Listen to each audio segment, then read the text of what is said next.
যারা গুম হয়েছিলেন তাদের গুম হয়েছিলেন যারা গুম আগামী দিন সুষম গণতান্ত্রিক রাষ্ট্র আমাদের এখনো যে মুক্তির যে শহীদের রক্ত সেই শহীদের রক্ত যাতে বলতে চাই না। সম্মানিত তিনি ভাইরা সম্মান দিনে আমরা কথা বলছি, এমন একটি মহান দিন আমরা সমবেত হয়েছি।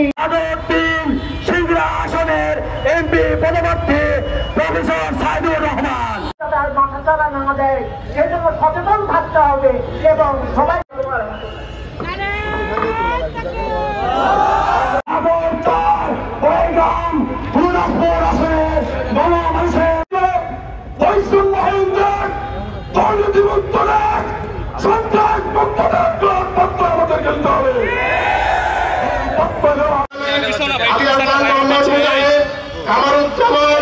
মীর কাসেম আলী, আব্দুল কাদের মোল্লা সহ অনেককে জীবন দিতে হয়েছে।